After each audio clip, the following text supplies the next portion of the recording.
Well, good afternoon and welcome to another edition of Davey's American Racing. Wow, the end of month in July is about 3 or 4 days away from now. I'll tell you what, I guess the older you get, the quicker the months go. But again, welcome to another edition of American Racing. Got a lot covered tonight. I got a very, very, very, very, very special guest coming on. If they're tuning in now, go ahead and click on your invite there, guys. So go ahead and click it on. It's from San Jose, California. We tried to have him on last week, but through computerized difficulties, let's put it that way, we couldn't get it to work. But everything's working now, so we're going to have him on in about 15 minutes. Let me go ahead and do something right here. Hang on here.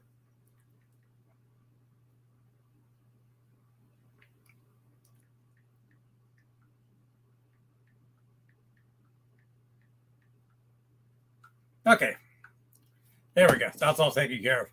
Plus some exciting news here. In Nevada, we had our opening weekend at Lovelock Speedway. Grand opening, re-grand opening. It's been down for about 2 years. New promoters out there took it over. We had our opening weekend. It was a pretty good weekend. We didn't have the car count I was expecting, but we had a good car count nevertheless. But I'll get into that in a little bit. And somebody brand new winning a main event, her first one. So we'll make sure we get that in there as well. But again, special guest all the way from San Jose, California. It'll be Mike, Catch Me If You Can, Sargent. Will be on tonight. Be talking about his racing career, his dad's racing career. They're becoming live from the Sargent Bar there in San Jose. That's right, not the last lap like we used to go to there in San Jose, California, but the Sargent Bar.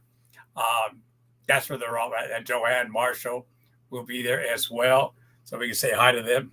But we're going to cover a lot of stuff from not too much national because it's going to be hard. I don't have my other mouse with me. It broke, so I'm going to have to pinpoint. So I'm just going to cover just a couple things when we do go into some of the national stuff like NASCAR, and probably just leave it there because I know this show is going to take a long time when I bring Mike on.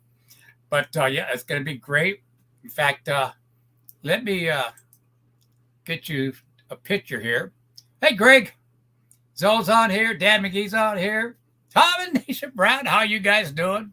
Hang on. I'm going to post a picture right now, so hang on. Uh-oh. I got...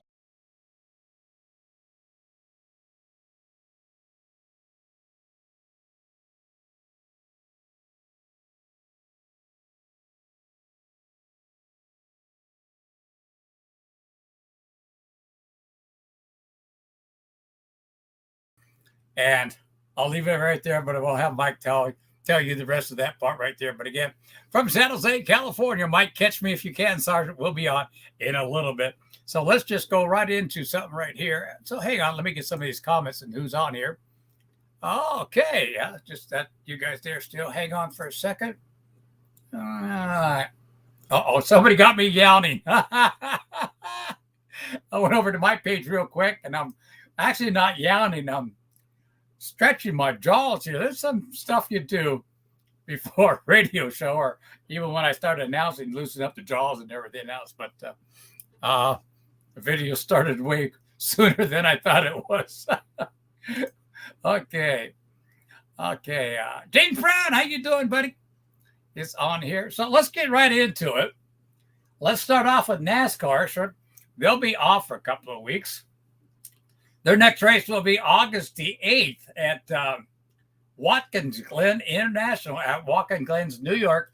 It'll be 90 laps, 220.5 mile race there. Again, it'll be at Watkins Glen International. You can catch it on NBC, MRN, Motorsports Radio Network.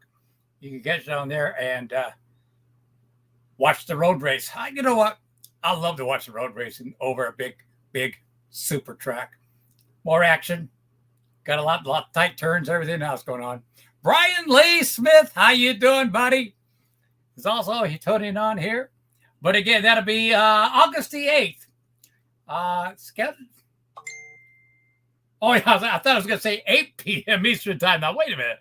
It's scheduled Eastern time for 3 o'clock um, Eastern time. So make sure you check your local listings what time it'll start here, especially in the West Coast. So let's go over to Top Gun. Our next race will be coming up August the 20th, 21st, and the 22nd.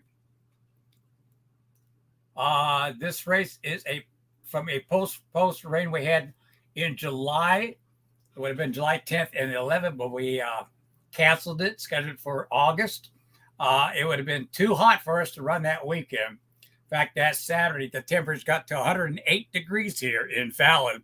So with the asphalt, even in the pits, the temperature probably would have got up to about 120 degrees just walking around. So you can imagine what the drag strip temperature was going to be because it's even thicker on the drag strip. That's why we canceled it this month. And again, we'll reschedule it for August the 21st and the 22nd. But that Friday on the 20th, it's our $5 grudge racing night and TNT. If you don't know what that is, for $5, you spectators can get in for $5. Pretty cheap for go watch a drag race all night long, especially when there's about 200 plus cars there. And if you want for an extra $15, what you can do, make it $20, you can drag race all night long or as many runs as you can make that night. You'll get a time slip, everything, just like you're drag racing. And I'll say this over and over and over. Hey, Ryan Bowman's on here. How you doing, Ryan? I'll say it over and over and over. If you're married, bring your wife out here, especially if you have 2 cars or 2 trucks or whatever, 2 motorcycles, whatever. And we can set it up where you can race each other. Now, you husbands, make sure they win once in a while. What's the old saying I like to say? Happy wife, or happy life, happy wife, whatever it goes. But yeah, we can schedule it so you two can run together. Or if you got bring your buddies out, you want to run with each other, we can do that too. That's Friday, August the 20th. Get outside at 6 p.m. We go to supposed to be 12 a.m. We shut it down 11:59. We don't like going to Sunday morning because they'll have to pay me for 2 days. No, just kidding. But then we'll come back Saturday, August. I want to say July. August the 21st. Let's do this instead. Okay. For round number 7 with our Summit ET and Junior Drags. And it'll be our Summit Junior Drag Challenge that afternoon as well, and TNT. Then we'll come back Sunday morning for round number 8, again with our Summit ET and Junior Drags and ET Challenge number 3 as well. For the big boys, not the junior dragsters, but for the big boys. And as well as the TNT. Saturday and Sunday, we'll kick it off at 9 a.m. We usually get done right around 5 or 6 p.m. in the afternoon for our day races. And then we have one more big race, September the 17th, 18th, and 19th. And I'll give you more information when that comes even closer to race time in September the 17th, 18th, and 19th. But again, August the 20th, 21st, and 22nd, be back at Top Gun Drag Strip here in Fallon, Nevada. And then this weekend at Winnemucca Regional Raceway right here in Winnemucca, Nevada, we'll be racing this weekend, Friday and Saturday, the 30th and the 31st. We'll have all classes there this weekend racing. And I do believe the sprint cars are going to be showing up from what I read on Facebook. We'll get some sprint cars out there, which is really good. I love my sprint cars. That's the sad thing about moving out here and away from California. Nevada is not a big sprint car state. Let's put it that way. To go get a good sprint car race, I'd have to go back to California, which I have done just to go watch some good sprint car races. Ryan, how you doing? Doing good, bud. And yourself? Yes, I have to go back into California and get a good one there. But again, this weekend at Winnemucca Regional Raceway, I don't know if I should say this or not, but, well, I'll put a little bit out about Winnemucca this weekend. Got a text from a very, very dear friend of mine.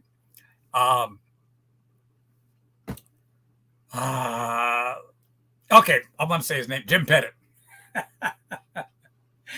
He texted me, wanted to know if I was out there at the Winnemucca Regional Raceway. I told him, yeah, because he may be coming out. Now, if you've never heard about Jim Pettit out here in Nevada, well, you're going to find out who this guy is. He's been running modifieds lately and just having a ball. He does have 3 NASCAR championships under his belt, plus many, many other titles. And I couldn't tell you how many main events he has in late models and other divisions, as well as the IMCA modified as well.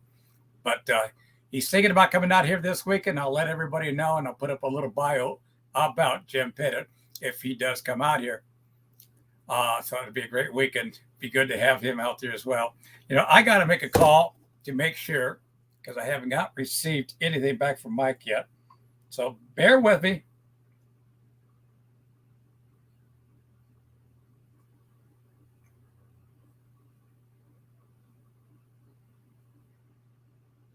Wow, no.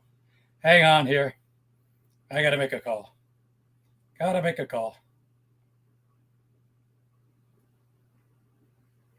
going to try Mike's mobile phone here. Again, we're having troubles.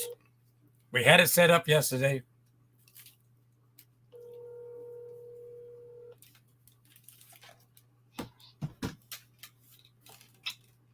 Hello? Hey, Mike, it's Davey. Hey, how you doing? Pretty good. What's happening there? It says you're backstage. Only the host can see you. Well, it didn't come through yet.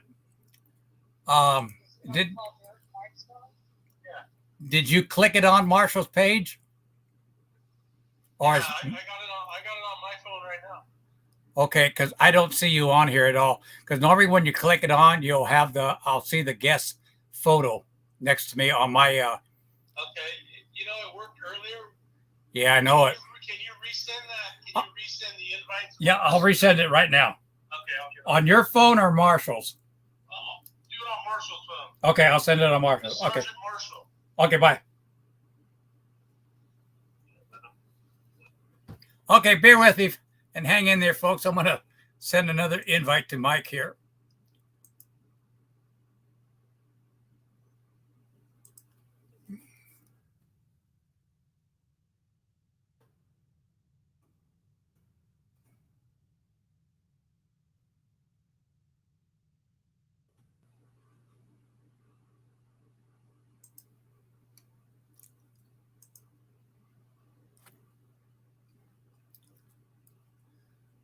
But I hope you guys had a good weekend as well at whatever racetrack you guys went to this weekend.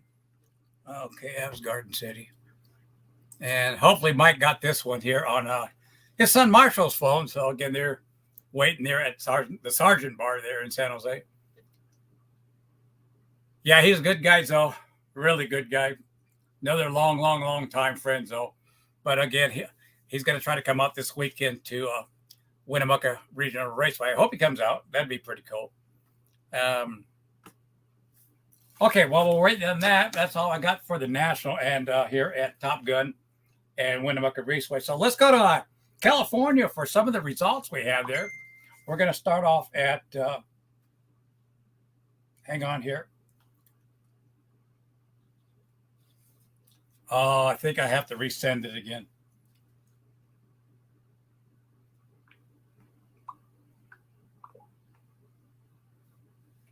Let me send another one here. Then we'll get into start at Bakersfield Raceway. 2.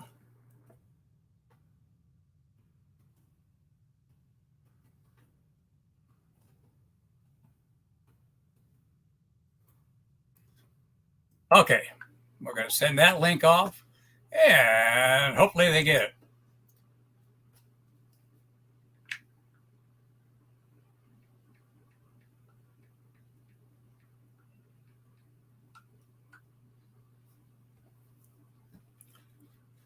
Close that guy out. Okay, get back to Bakersfield Raceway here.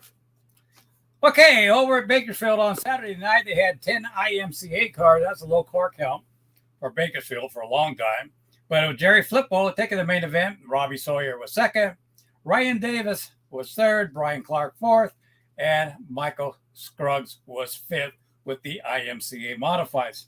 Like I say, they usually get about 15 to 20 cars there. Let's go to the sport mods. They had a good car count, 13 cars there. Levi Kiefer picking up the main event, followed by Tyler Bannister, Oscar Manzella, Jason Bannister, and Michael Black in the top 5. American stocks with 15 cars. When I say 15 cars, that means in the main event.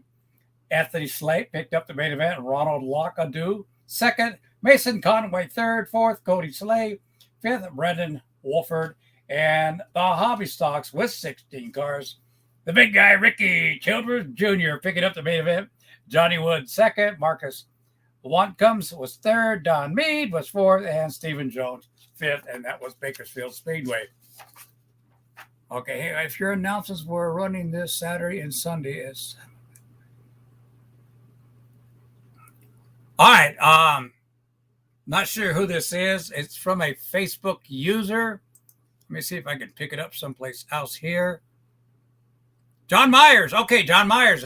John, if you can click on that blue icon when you came aboard here, it'll show your name up on the screen there. But I'll go ahead and make that announcement right now.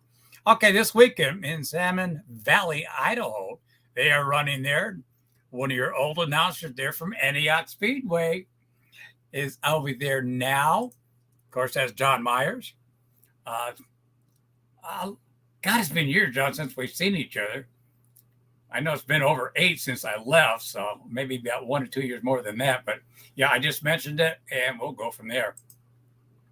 Okay, let's go over to Antioch Speedway, John. We'll start off with the dwarf cars on Saturday night. They had 13 dwarf cars there. Danny Wagner picking up the main event. Kevin Miraglo second. Dennis Gilcreasy was third. Scott Dellingreen was fourth. And Travis Day was fifth. Man, those are some tough names. That'd be a tough main event to announce right there. I have to get used to those names again. All right, with the hobby stocks, they had 21 hobby stocks that night. Jeff Betancourt picking up the main event, followed by Jared Brawl. Okay, I got Mike. I can see Mike Sargent now. He's waiting there. Give him about 5 more minutes, and we'll have him on. Okay, Jeff Betancourt again picking up the main event with the hobby stock. Jared Ball was second. Kenneth Robellis was third. Grayson Baca was fourth. Fifth was Jake Betancourt.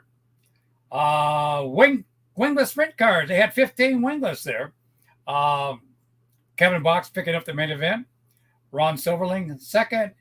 Ethan Lanfrey was third. Jeff Scotto was fourth. And James East was fifth. In fact, James East was quick qualifier that night. And then with the mini stocks, they had 7 mini stocks. Tom Brown was main event winner. Eddie Humphreys the third. Second. Austin Loudon was third. Dan Ebbets was fourth. And then Dana Gardner fifth. Again, all that from Antioch Speedway. All right, let's go to Merced Speedway. Start out with the hobby stocks. They had 20 hobby stocks in the main event, but 4 of them did not start. But my good buddy, Dominici Scogans, picking up the main event. Second was Sid Finn, another longtime friend. Chad Ragsdale, Joshua Diaz, and Gary Hudson was fifth. In the mini stocks, they had 14 cars. Sean Dupriest finally picked up a main event win. That's good. Dakota Kelson, second. Gene Glover was third. Fourth, Jose Rosales. Fifth was Clayton Macy. Valley Sportsman's. I'll tell you what, this is one division that's been around for many, many, many years. Mike Sargent will probably tell you the same thing, but it's always good to see these guys out here, especially at Merced. They run a lot there. And my good old buddy Mark Odgers picking up the main event. They only had 7 cars, but that's good. Gary Hildenbrandt was second, another good friend. Jerry Cecil in third. Dwayne Short fourth. Mike Friesen was fifth. Rick Elliott was sixth. And Jeff West was seventh. 360 non-wings. They had 23 of them there that night. 23 cars starting. Sean Jones and quick qualifier picked up the main event. Bradley Terrell was second. Daniel Whitley was third. Sean Arriaga was fourth. And Nathan Shank was fifth. And they had the IMCA stock cars there with 12 of them. Nicholas Johnson won the main event. Steve Johnson was second. Chad Johnson was third.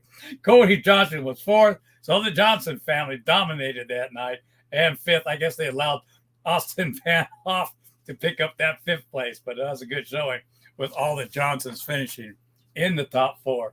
All right, Placerville had a good night as well with the Wing 360 sprint cars on Saturday night. They had 20 cars started in the main event. 29 cars qualified. And again, this is the 360 sprint cars.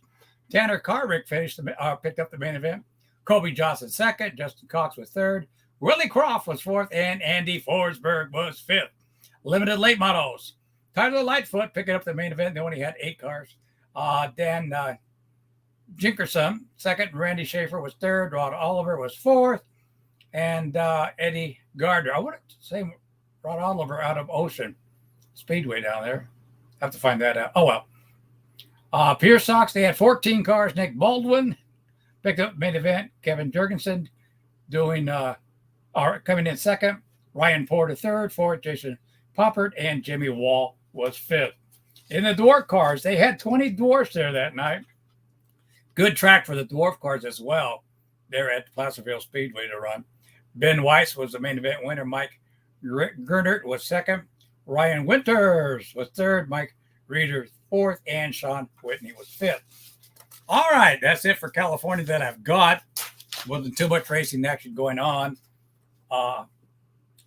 in California over the weekend. So let's move back into my home state now of Nevada. Again, we had I keep saying re-grand opening because this track was down for 2 years. New promoters came out and opened it up. We had our first opening weekend this weekend here.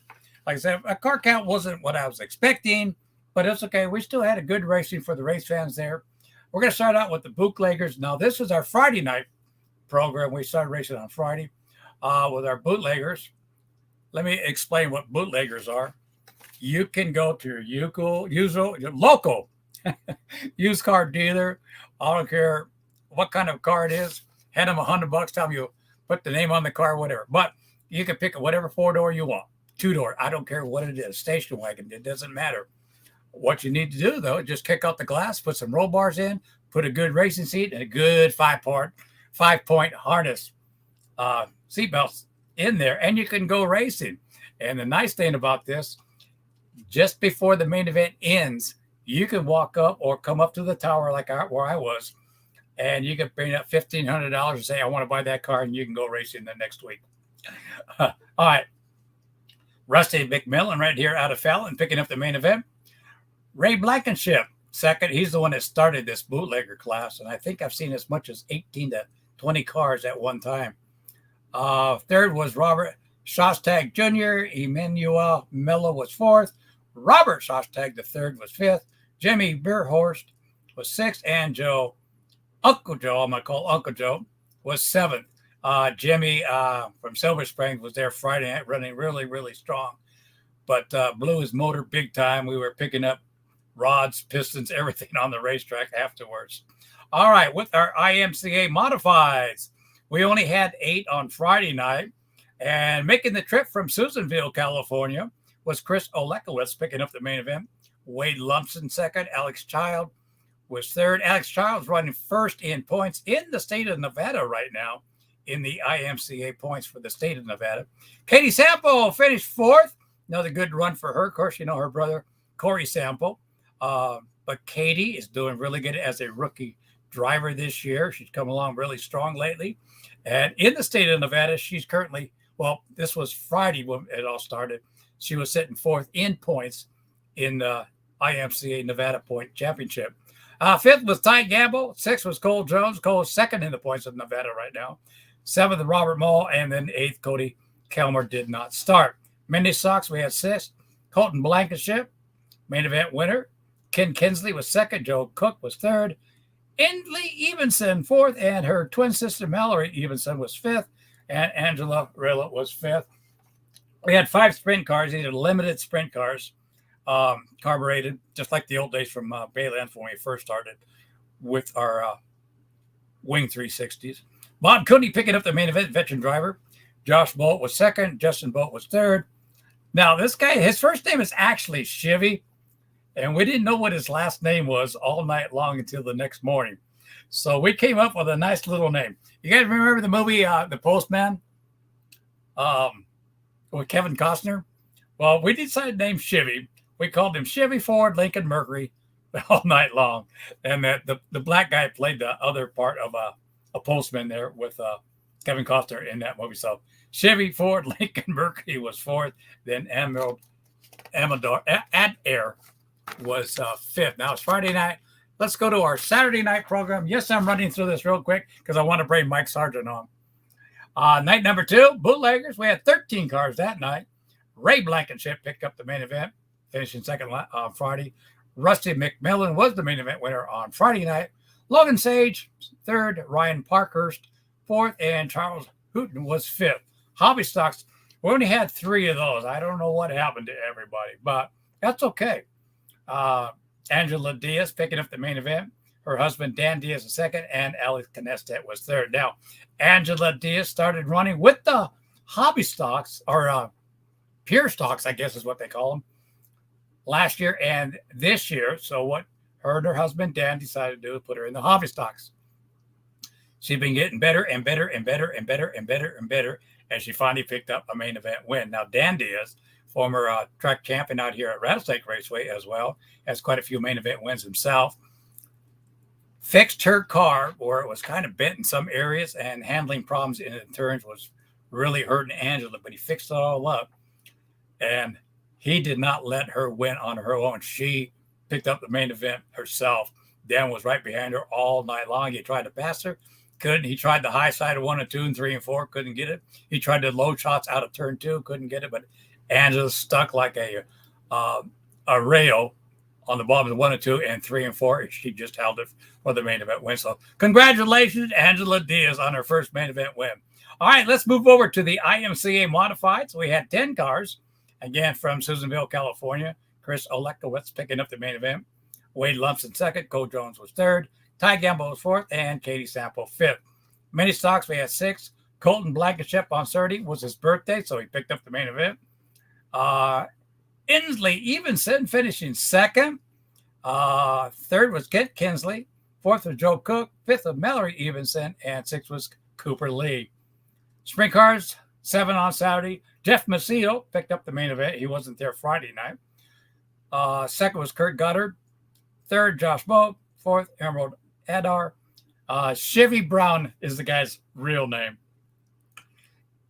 Okay, and then Justin Bolt, and then Bob Gooden. All right, that's it for the reports out of California and Nevada. And like I said, I wanted to keep it short because I wanted to bring on Mike Sargent. Catch me if you can, Mike Sargent, let's put it that way, from San Jose. And they're live, or hopefully the whole family is there, at the Sargent Bar. And let's bring them on. And like I said, Mike Sargent, welcome to Davey's American Racing. How you doing, bud? Catch me if you can. Can you hear me? Put it that way. From San Jose, and they're live, or hopefully the whole family's there, at the Sargent Bar. And let's bring them on.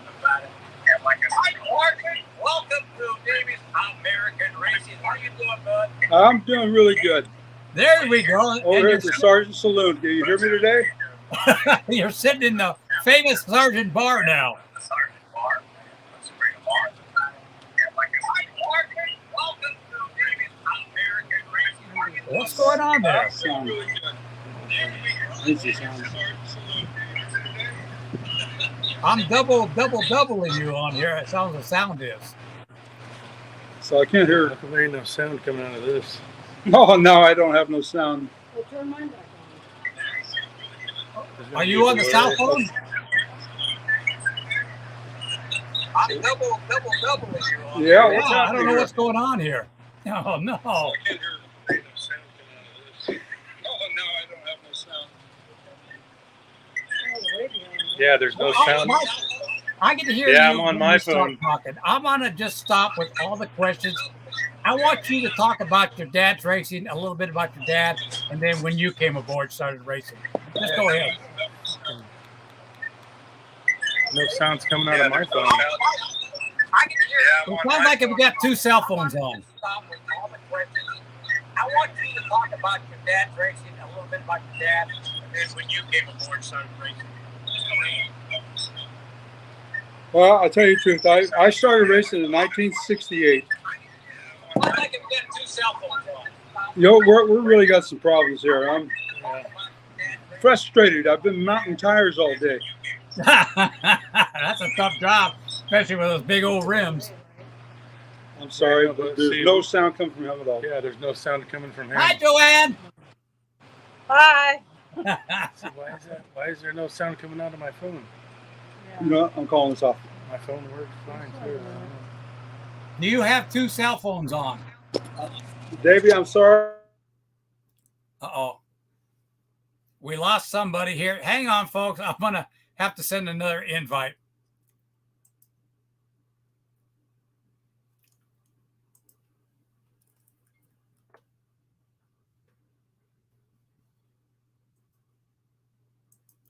Oh, we'll try it again.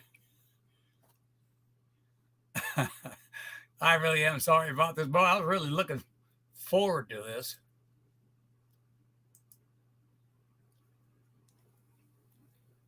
Leo. Well, let's put Leo R. Mayfield Senior's on here. Ellen Shafter, how you guys doing? Yeah, I'm getting the echo too, Dan. I think they had two cell phones on, so I tried to send another link.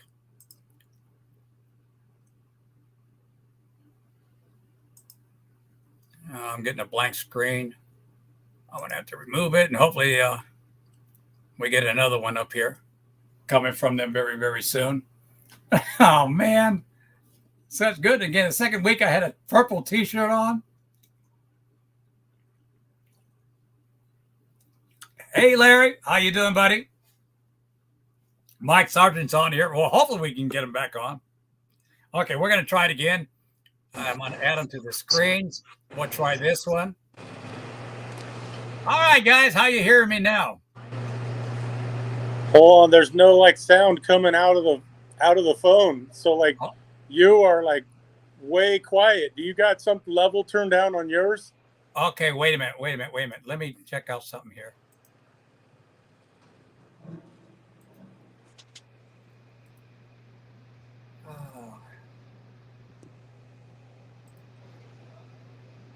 Well, everybody else can hear me right now, I'm sure. So hang on here.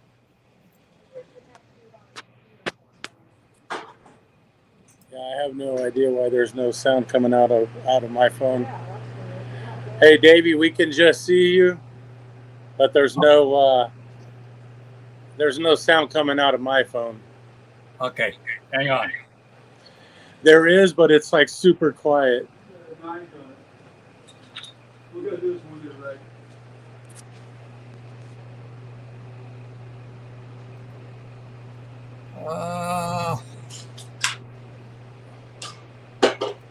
My phone's a delay, huh? Well, this is the It's first not- time this it's- has happened. Yeah, it's not that it's a delay. You just can't use that. Yeah. See, it's like the speaker. It's like the speaker isn't on my phone, Yeah, and it is. and it is.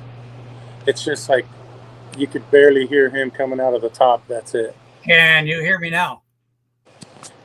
I can hear you, but it's like so quiet. There's Which dad uses is the earphone. All right, won't try like turning that. up your volume. Can you turn your volume up? yeah, everything's up. Everything's pegged all the way up. Because I can hear you guys really, really good. Man, yeah, I don't Okay. know what's. Ron Crisafoli, I can hear both of you. Maybe he doesn't have his phone on speaker. Yeah, I'm trying to find some other adjustment here, and Put it on speakerphone and see what I happens. am nuts. Put it on speakerphone. Yeah, there ain't much more to adjust here. No. Do you have it on speakerphone? Because I can hear you.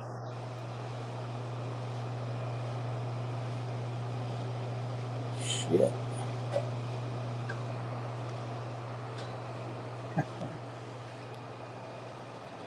Turn all the way up, all the way down. There it is. Oh, now let's turn that off. Mike, pick up your phone. Hey, Mike, put Marco's phone on speakerphone. Put it on speaker. Is your phone on speakerphone? Yeah, it's on speaker. I mean, that's just. Check it and make sure. Yeah, how do you do it within this app? Can you hear me now? Obviously, I can hear you on my this phone, but not. Yeah. Okay. Well, I'm just getting a little bit of it. Why don't you just leave your speakerphone on then, and put it right by Mike? All right. Here. and we'll see what happens there.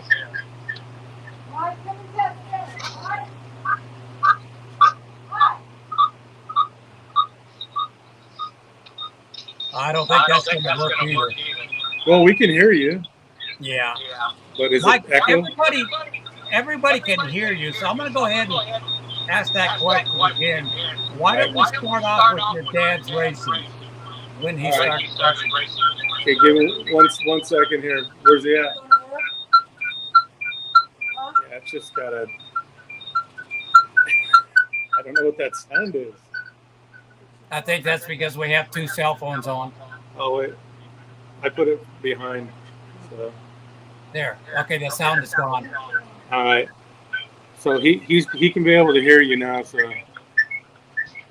Okay, he can talk back because everybody can hear him Why right did now. he hang up? There you go. There's Mike Sargent. How you doing, bud? Hold on a second. Let's try that again, bud. I'm sorry. Why us? You know, why us? I got to remember everything's backwards. We know how to have a good time. It's been years since you and I have had a sit-down drink. Last week we couldn't see each other. This week we can't hear each other. Hey, let's start off with your dad. When did your dad start racing, Marshall Sargent? When I finally get to hear you, I'm going to tell you a good story. Hello? Yeah. Okay. We go ahead and Who's tell this? it. Hello? Go ahead. Oh, no, we're looking for Davey. Okay, hang on. I got called back again. I hung up. Oh, I didn't go down far enough. There he is. All right, you there? All right, we'll try this. Wow, what's this now? We got sound? Well, I hope so. Oh, I hope so too. Can you hear me? I can hear you. Okay, everybody, let's welcome back Mike. Catch me if you can, Sergeant, out of San Jose, California. Mike, welcome. All this new space age stuff, and we can't even hear each other. We can see each other this week. Yeah, that was kind of funny last week, but it's pretty good. It was funny last week, but it's good. Hey, we got you on here. Hey, that's going to be a long show, so let's just go ahead and get it started. Let's start off with your dad, Marshall Sargent. When did he start racing? My dad started racing, believe it or not, dragsters. That would have been 1949. And then 1950, he started working for Johnny Key. Yeah. And they were neighborhood friends. They lived up there in Salinas, on Prunedale, in fact. And that's where he grew up. And who was his neighbor? Johnny Key. And that's where he learned to tune motors, because Johnny was always so busy driving. My dad was tuning motors because he come from drag racing. Combination worked out real good. Next thing you know, Johnny's winning everything. And then when Johnny took off out of town, my dad drove his car. Of course, my dad had to fire the driver that he had. You know, he wasn't good enough. And it's been a family thing for 71 years. Been a long time. You know, your dad had probably one of the best racing careers at that time with everybody else, with Bombo, the K, you name it. Probably had the best racing career around there at that time. Can you turn this up? You got to keep the phone back. Come on, please give me some sound. I'm so disappointed in this. Yeah. Okay. Okay. This ain't fair. Can you hear me now? Yeah. Not good enough. Can we put the earplug in this one? Well, Mike, can you take it off speaker and just use the phone? Hey, his phone. Hello? Hello. Okay. You want this? She's going to put this here. Yeah. Here, But yeah, there, put those there, in. that's even better. Well, look at this. Yeah. Hey, sometimes technology even works better. I'm putting on all the way. How's that, Mike? Good. Well, it's better. I'm Okay. talking to the can. Don't worry. I got to wear hearing aids anyhow. Too close to that thing. Okay. So your dad started 1949 drag racing, ended up racing for Johnny Key's car. Where did it go from there? Well, they had Salinas Speedway. That was a big deal then. And I remember as a child, I was 5 years old, watching that track burn down. Yeah. And I witnessed it. I was just a kid. And the next day, my dad come home from work. He said, "We're moving. No racetrack. We're moving to San Jose." Packed us all up and come to San Jose. What did your mom say about that? Mom was happy. Oh, She always said Salinas was too cold. It does get cold over there. It does get cold. No racetrack. They weren't going to stay there no more. Yeah. But you have to remember, I grew up in the racing, and they took me everywhere. I was so lucky to see all the great race drivers, to be involved with the racing. I was just a little kid. Yeah, like we were talking, even years ago, we were talking about this. At that time, I would say, you would say it too, we had the best races around and drivers around for that day and age. Well, you figure they have 48 cars a night racing. Yeah. Mm-hmm. And you had to be good to make the consolation race. Yeah. If you couldn't qualify in the top 45 or 48 cars, you parked. You're parked. Yeah. And it was tough. When I first started, I started in stock car at Watsonville. My dad was in Australia racing, and me and my brother-in-law now, we married sisters. We built a stock car. My dad got back from Australia, took one look at that thing, and said, "What the heck is this? Get it out of my shop." And then he felt sorry for me because he knew how hard we worked. Then he helped out. And my racing career started from there. What year was that? That would have been 1967. 1967. Yeah. That would put us both right out of high school. Oh, we were still in high school. But I was so fortunate to start when I did, because I get to race against the greats. Yeah. There were some great men. You had to work your way up. Money couldn't buy you racing. You had to earn it. And so we built everything. It's paid off now. Here I am, 71 years old, and I'm building race cars and creating some of the finest cars I've ever done. And you know what? I'd almost say everybody would say yes to that. In fact, I know they would. I'm not surprised myself, but I tell you what, I'm doing some of my best work now. Takes me longer than what I used to, but I'm very fussy about what I'm doing, and I keep trying to progress on each thing I do, make the car faster and better. I got to test it last week, and what a blast that was. It's been 2 years since I drove. I got back in that race car, and it was just like yesterday. Wow. Tony Nassetti, the promoter for Stockton, he says, "Now, I want you to take it easy. I'll work my way up to speed." 2 laps, I was ready. My car is very fast right now. I got a shaver motor in it with all this horsepower. It is unbelievable how fast these cars are nowadays. Do I need to be driving something that fast? Well, maybe most would say no, but what a blast to do. It's so much fun. The car just up and go, faster than anything I've ever could believe. Now, what year was that car actually built? Not the new one. The first original 77. The original 77 was 1971. 71, okay. Yeah. In fact, you were working at Mark's Hot Dogs across the street, if I remember right. No, I was eating there a lot. You were eating. Well, I was the car hops. You were down there picking up the car hops, yeah.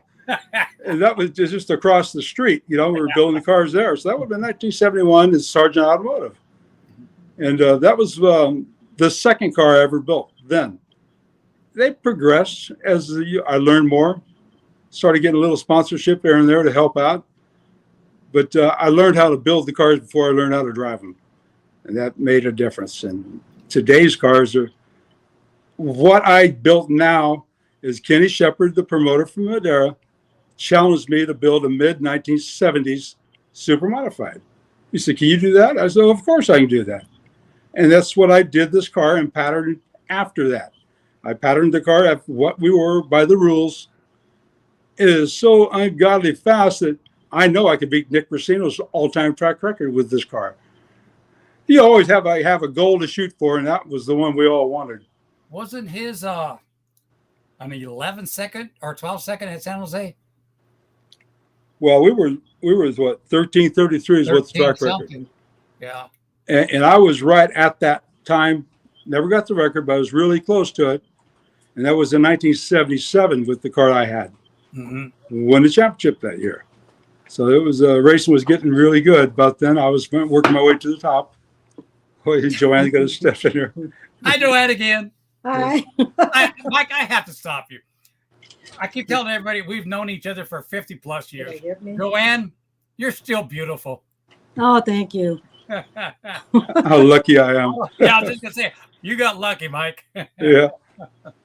Yeah. Okay. Well, it's like, so sure, me racing again at my age, it scares her. All the years I raced, it never bothered her.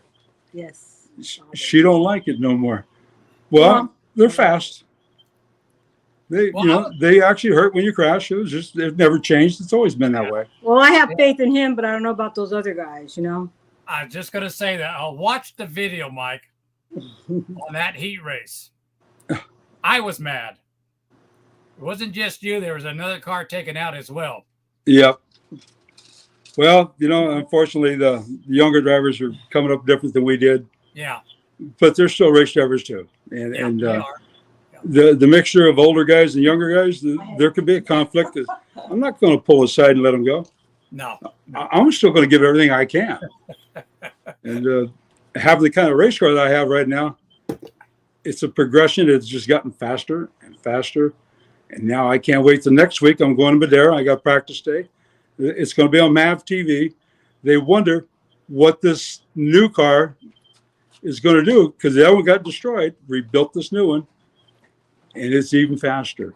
You know what? I've got racing this weekend. I think I'm open that weekend. I just may make the trip to Madeira Speedway for this. Well, it's kind of nice that we get invited by Kenny to come out and run. Oh, yeah, yeah. And then there's a big race coming up here next month in September. Do I need to be racing that race? I want to win that race, so I'm going to probably put Kyle Vanderpool in the car because I think we can win with that. I think you can because you've proven it can because he did one time. Oh, and the car is faster now than then. But the older we get, losing the guys, one by one, they're moving out of town, getting older. So I'm working harder at it now, but just as I did when I started. You put the hours in, the more hours you put in, the more rewards you get. You're talking about some of the newer drivers nowadays. I don't even think they're coming close to the hours you or I used to put into these cars years ago. Well, it's different for everyone. You see, I build the cars. I understand them. I build cars for some of the other guys. And that's what supplements my race car. And building this 49 car, which I did recently, made it possible for me to continue racing for a couple more years. There you go. Yeah, and so I need to do a little practice, which I did a week ago. Next week, I'm going to do it again. I just may have to start full time again because I feel pretty good. I might even come work for you. How's that? Yeah, there you go. Hey, I know you were on vacation last week, and I read what you put about Joanne, and you mentioned something. Joanne, I got to go back and work on this car. And what was Joanne saying? Let's go home. Well, she did. She said, let's just go home and get this over with. Yeah. So I get the car all done. They took it up to Santa Maria and run dirt on this car. And here's this car, all beautiful, polished, everything perfect. And I'll go put it on dirt. But I built a race car that goes both ways, dirt or asphalt. And the guy who drove it, Fred Guthmiller, he had never driven dirt before. I said, don't worry about it. You just drive the hell out of it. But you got to drive around the outside of these guys. Until you prove yourself to them, you can handle it, drive around them. So what did he do? He drove around them in those deep ruts. He was 2 or 3 feet in the air, run away with it, and it broke apart. 2 laps to go. But pretty successful for the first time out. Yeah, that's good. Hey, let's go back a few years. When San Jose, the asphalt track closed down, we went to the fairgrounds there in San Jose. I mean, you've been to a lot of racetracks. I've been to a lot of them, but I've never seen racetracks every week with 3,000 to 4,000 to 5,000 race fans in the grandstand every Saturday night there in San Jose. You were part of it, along with the rest of the drivers in those days, to bring those race fans back week after week after week. Well, we used to put a show on. I do realize we were in the entertainment business. Yep. So sometimes we put too good of a show on. Got in a little bit of trouble now and then. A It's little. just the nature of racing. Just a little bit, yes. I look forward to going back each week and racing again. Yeah. But there's something across the back of my car and it says, "Catch me if you can." It's been a tradition that we've had on the back of my cars for 30 years. Well, you can see When the these bottom young line kids there. get behind me now and they see that, they go, "I can catch that old man. I know I can." 20 laps later, they're still trying to catch you. Well, I've got a good race car. I'm in pretty good shape right now. I got my weight down. In fact, I'm lighter than the driver's going to drive my car. So I challenge him, and he's in excellent shape. But he can run 30, 40 laps fast. Since you brought your weight loss there, let's go back, I guess, maybe about 10, 12 years ago, I guess it was, the last time we had seen each other. It'd been quite a while. Mark was in the garage working. You were gone, so me and Mark are talking for about an hour. At the time when you walked in, I didn't know it was you. I turned around, said hi, and turned back, started talking to Mark, and Mark says, "You know who that is?" I said, "No, that's Mike. You lost all that weight. I didn't even recognize you." You got to fit in those race cars. And I got a tendency to put my weight on, but I take it back off. It's always been my life story. But I know when I get in that race car, I want to give it everything I can. Yeah. And I still do, even at my age. And so what I got to do now, my equipment is just sensational. I'm amazed myself by how fast these cars are. And if I would have had one of these when I was 30 years old, but all the knowledge, all the years that I have, I know how to make cars go fast. I do that. I can make them go fast. Now, can I drive that fast, that many laps? Let's be truthful. I'm good for 7, 8 laps fast. After that, everything quits working. We'll get those younger guys tired and just take over. Yeah. Hey, let's go back on another little story. We all went to Altamont that afternoon. Joanna was with us too, going and everything now. So we ran Altamont, loaded up, and headed up to, oh God, I just went blank on it. What's that little asphalt track up in the mountains there north? Oh, got it. Up north. Oh, God. Now I just went blank on the name. But anyhow, we went up there. We got there about maybe, I'd say about 30 seconds too late because they put somebody else in the midget that night. Oh, Lakeport. Lakeport. That's what it was. Lakeport. Yeah. That actually pissed me off. We drive all the way up there and they just put somebody else in the car. Of course, they went slow. Yeah. But that's racing. But I ran 88 races that season. And I was running midgets full time, running San Jose Super Modifieds and open competition. Made the difference in me. That's when I become a champion after that. Running that many races. And I was in my peak shape about then. I'll try to take a picture. But So I think we all were back in them days. we were. I was about 180 pounds back in them days. So, Well, if I remember right, you were racing the motorcycles indoors. yeah. We'd built the track and we became friends. Yeah. And that was in 1970. he keeps making. You were running an OSA? Yeah. Well, I started out with the Voltaca, then the OSA. But again, I'm going to tell you another little story. When your dad opened the last lap, I think it was you. I was a little drunk when I got back from San Francisco from the Cow Palace, running indoors there. Came back, parked out there, got in there, had a couple of drinks. I'm feeling pretty good now. I think it was you that came up to me and says, "Unload that bike and take it on the dance floor."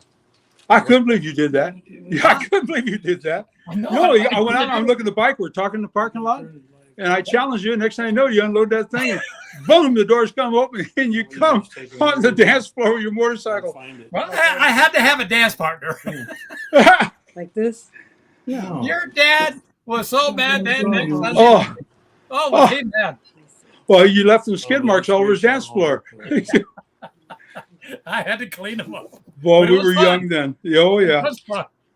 Yeah, that's when we became friends in 1970, actually. But I'd seen you running around the old San Jose Speedway when we were kids, That's still not there. but we never really met or anything like that. But anyhow, again, 1970s when it all started for a lot of us there, in that area of San Jose and the fairgrounds later on in 78, I think it was. But also the rest of the racetracks throughout the valley there. Where the old days, your dad, those guys ran 4 or 5 nights a week.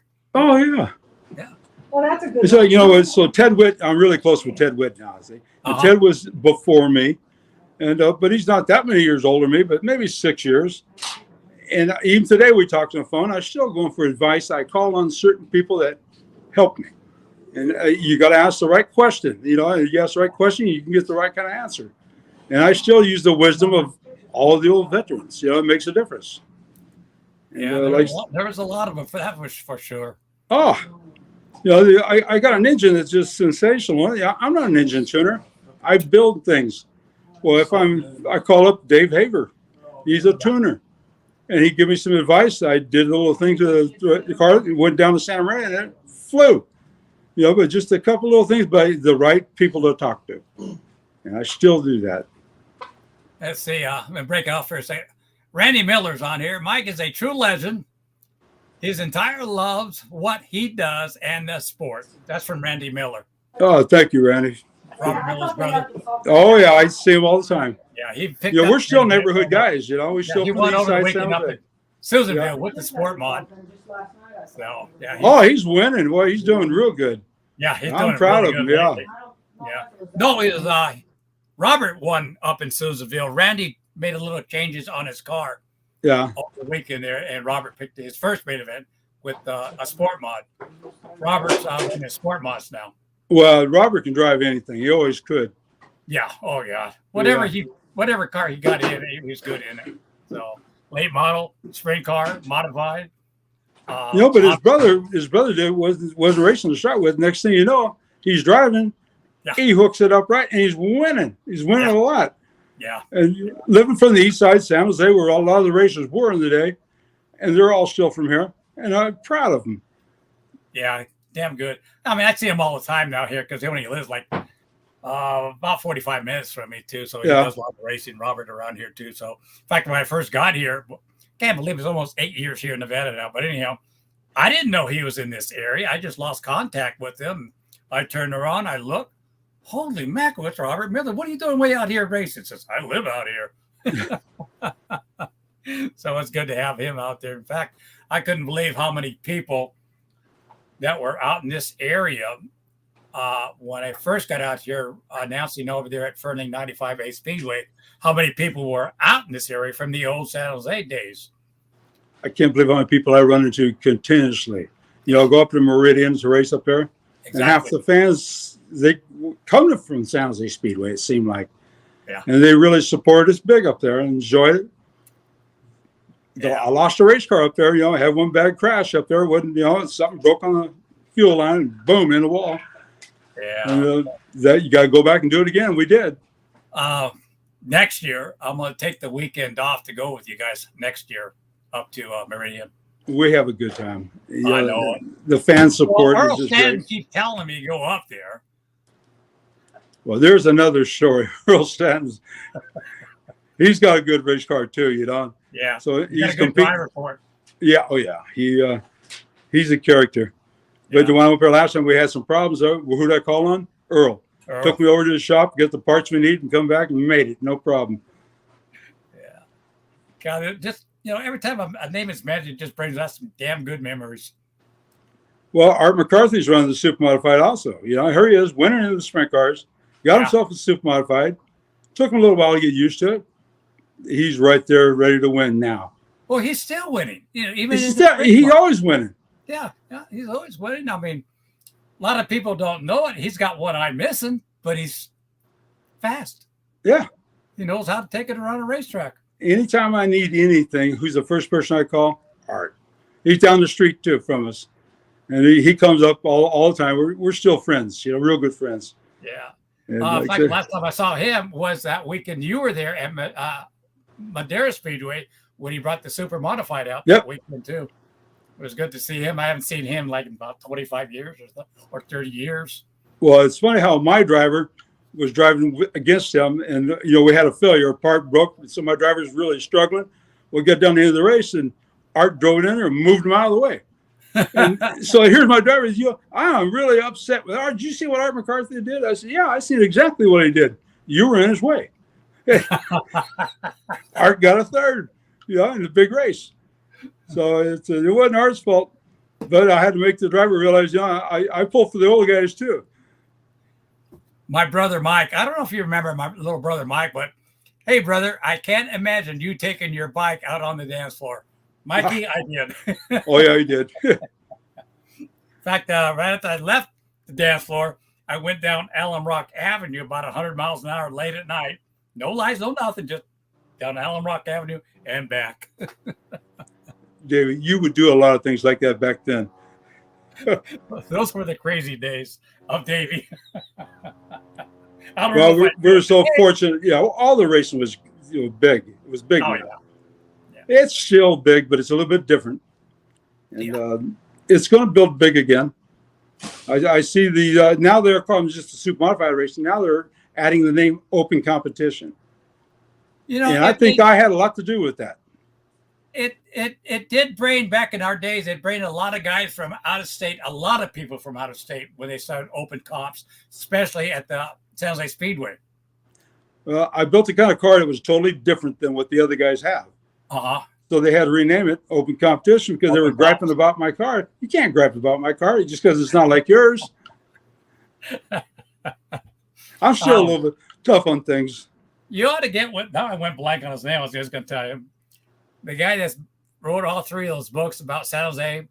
Maddish? Dennis Maddish. Dennis. You got to get with him and write a book, Mike.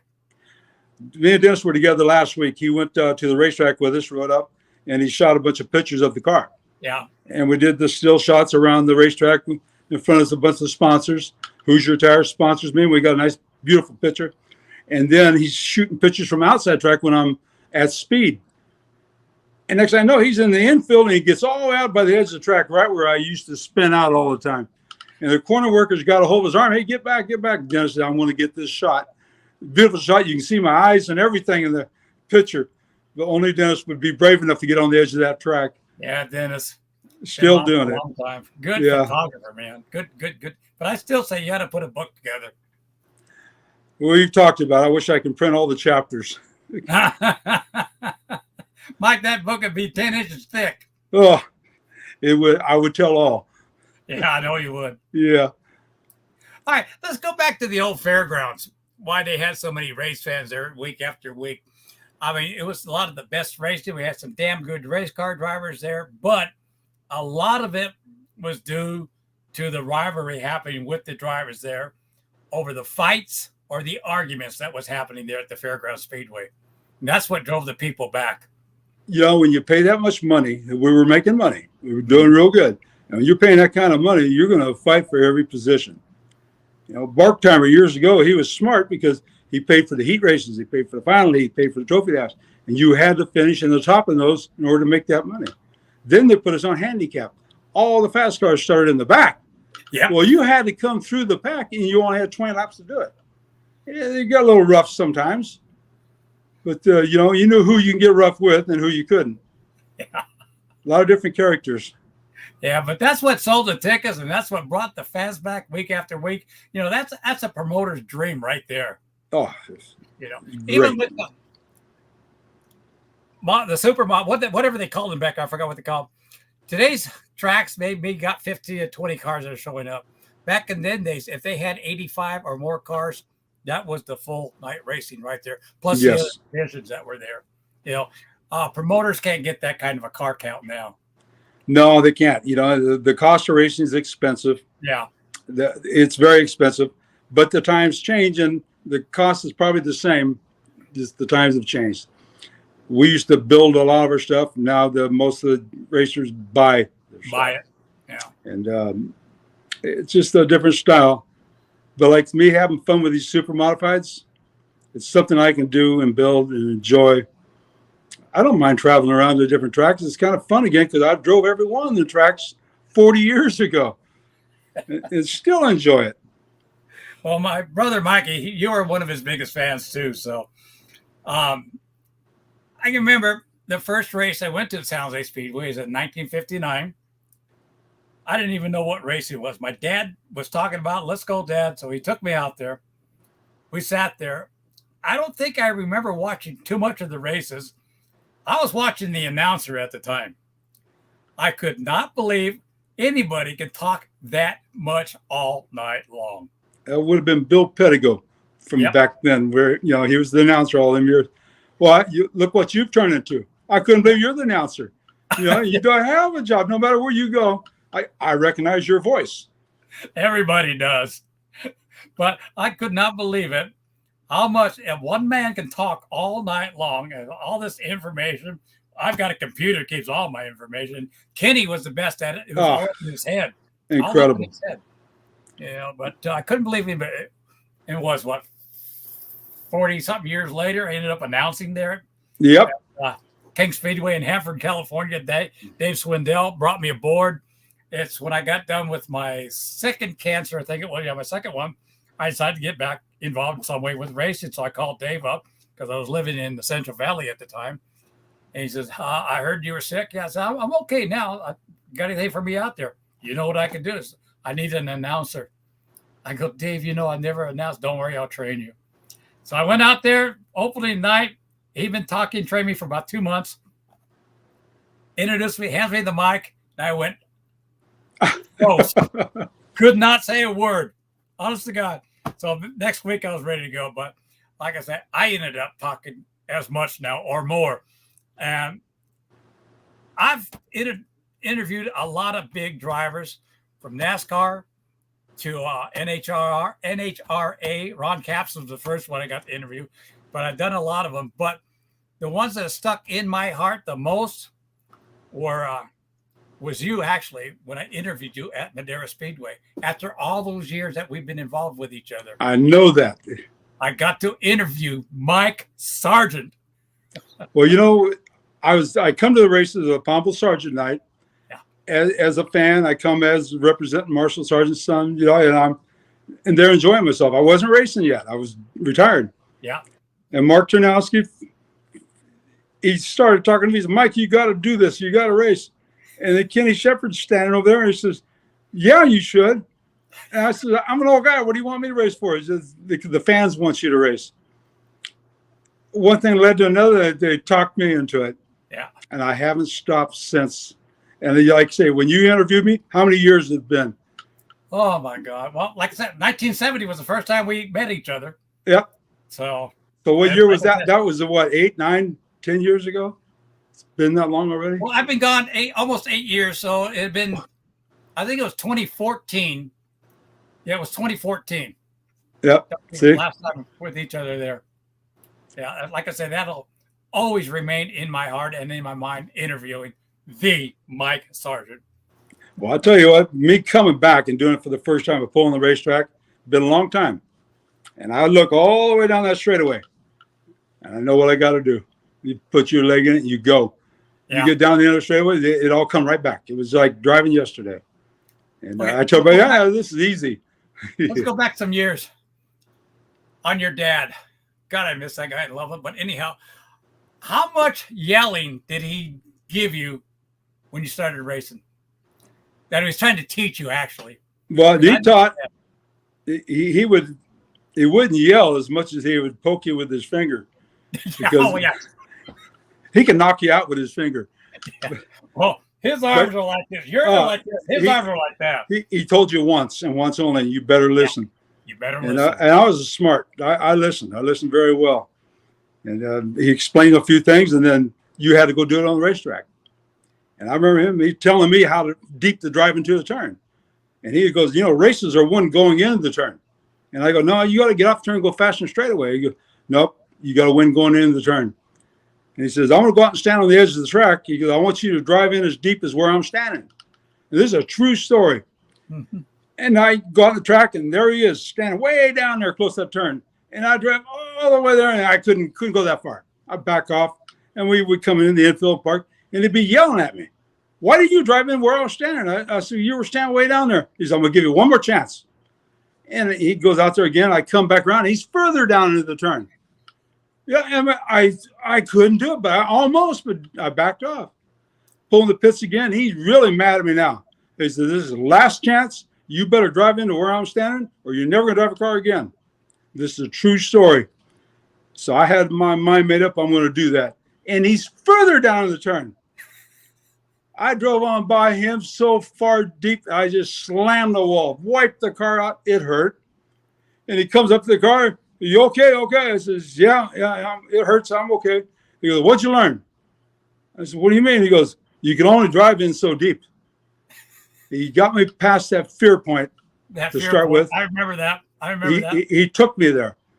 Yeah. I had to crash to prove something to him, but he never got down here for crashing because as long as you were trying to win. That's it. And that was the truth. Yeah. I remember that story. Yeah. Oh, it was a good one. But I always think of it all the time when I'm driving now. Races are won. You got to get in that turn. You got to get in deep. I drove Madeira a couple times. Going in turn 1, it's kind of up and then down and then shoot out coming out of turn 2. Yes. Was the old San Jose Speedway kind of that way? Because I can't remember. San Jose Speedway is multi-grooves. Multi-grooves. Okay. San Jose Speedway, you could slip and slide across the turn. Right. And that's where the San Jose dive was known across the United States as the dive. Mm-hmm. Because when you get into a dive, your car is kind of freewheeling. It's you lose that traction for a moment, but you're sliding in control. And you could slip right on up in front of somebody and you start tapping your brakes so they couldn't cut back underneath you. Yeah. That's just being smart. You leave yourself open, he's going to pass you back. The guy getting past doesn't like that, but that's how you beat people. Yeah. You got to take their racetrack away from them. Yeah, but I learned that from him. Going into the turn is where you win the races. Let me ask you this question. I tell this to a lot of the dirt guys. If you want to get better at dirt, go asphalt racing for about a year and then come back to the dirt. What would you say to that? No, I agree with it. Okay, well, I'm going to tell you now, asphalt is more scientific. Exactly. You got to be perfect. There's no room for much error. Now, dirt, you can hang it out. Uh-huh. Those race cars are made to do that, and the harder you drive, the better they work. Asphalt has the science of asphalt is there's a limit, and you can take it to that limit. But once you pass that limit, you're in trouble. Asphalt's unforgiving, but you got to be able to find that limit. I continuously work with the car, changing things, and my car evolved to where it is now. And it don't supposed to be fast. It was a vintage car. It's a mistake. But I took the challenge to keep going better, my nature. And now I'm having fun doing it. And there's only one guy out there we want to beat, and that's Jim Burgess. Jim Burgess is real, and he's the bad guy. That's why I like him. He's a bad guy, all right. He's the bad. He's a good bad guy. Even at his age, he's still motocrossing and everything else. I'm proud of him. He hangs it out. He gets hurt, breaks some bones, and he's still back out there again. Man, that guy tears himself up more than anybody I know.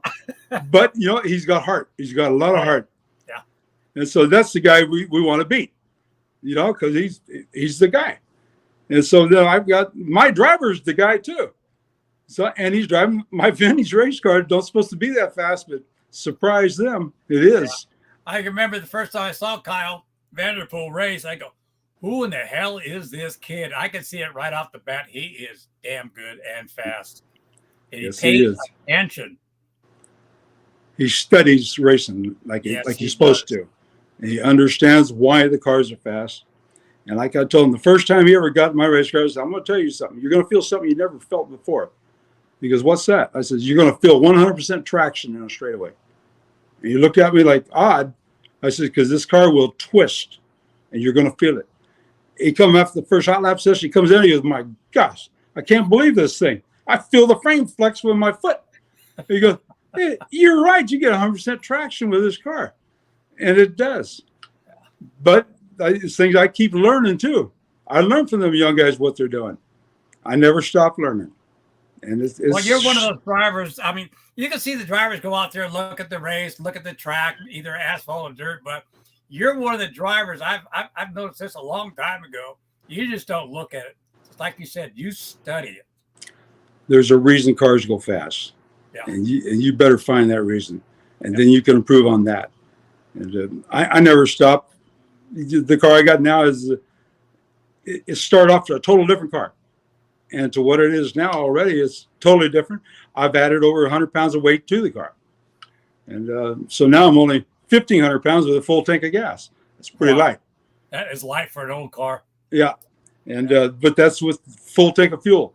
I had to build bigger Nerf fires because I realized that when I got taken out and crashed, if I would have had big Nerf fires, it would have been a rub. So I lost a race car. So now we call them battle bars, because when you get in racing in the heat of things, you got to do a little rubbing sometimes. Yeah. A lot of guys don't like that still today. That's That's the truth. racing. That's racing. It's no fun when they're rubbing on you, though. It goes both ways. That's for sure. That's for sure. But like I said, a lot of people don't know who you are, but if they can look you up and just look at your history in racing, what you've accomplished, main event wise, can you count how many main events you won in your whole entire lifetime? We've tried to do that, and we just lose track. Uh-huh. It's been a glorious career I've had. I raced NASCAR a lot of years. I'm a NASCAR champion. I'm proud of that. Not just once. I stick up for everything for. No. Four Four. times. That's right. Yeah, Oh, yeah. Not counting all the states. But you got to earn those. They don't pass them out. Yeah. It gets stiff competition. That's what makes us better. But I've always been proud to be a NASCAR champion. And so now when I race, I still think of everything we do as still NASCAR. And the car I built would have been fit with the NASCAR rules of 1975. And a lot of people don't know this either. Some of the old timers do, but we used what they call a 2x4 frame. I mean, it's all steel frame, but referring to it as a 2x4. The dimensions are almost the same about. But when did that stop and go into the tubular type chassis? When we evolved into the dirt cars, they were still 2x4. Uh-huh. And we slowly evolved to where some of the guys couldn't build these super modifieds. So they would get a sprint car and add a 2x4 frame. So then what had happened, the officials weren't really checking by the rules, the widths and the lengths. And so here myself, I'm whittling down tighter and smaller. And then I got protested on my car. Well, you can't protest me. You're going to check every car here. Over half the cars were illegal. But we had a 2x4 frame on them. And then it reached the point where, why have it anymore? Yeah, I made a joke out of it. I built a 2x4 frame with all 3-inch holes all the way down. Yeah. It was just along for the ride. And worst car I ever built. It didn't handle worth a damn. But, what do you do with those? You cut them up and change them.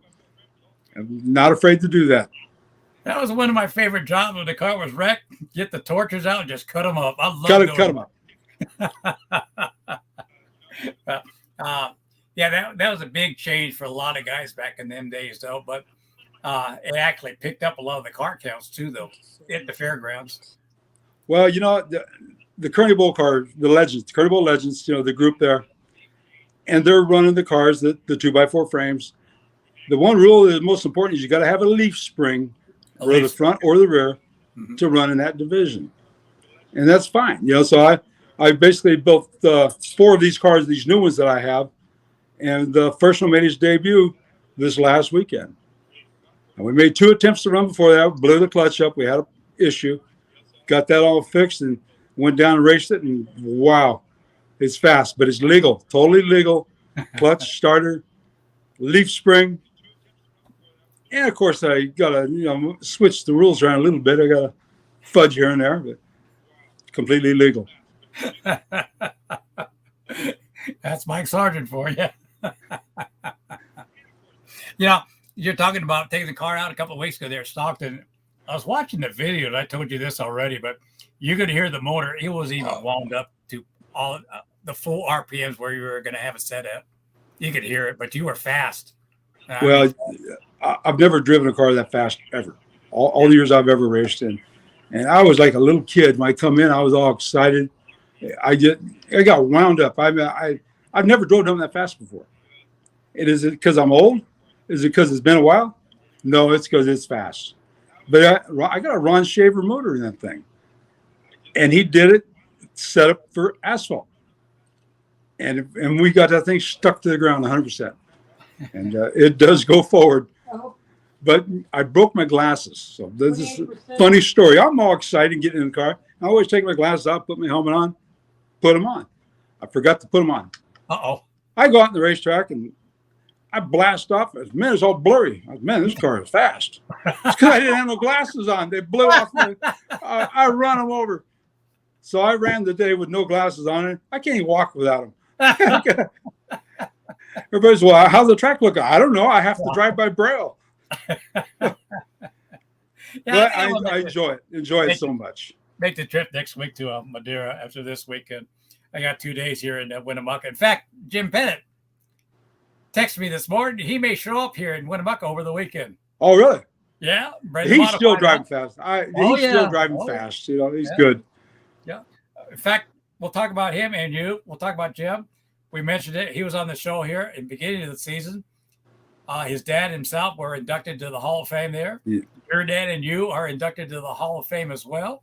I mean, that's something, an honor that a lot of people don't even realize what it actually feels like to be inducted into it. Oh, it's a great feeling, you know, after all the hard work you do, your lives, and to be accepted like that, it's a very rewarding feeling. That when you look at the names, you open the book up and you read it, they're famous names in there. You know, I'm proud just to be amongst them. Yeah.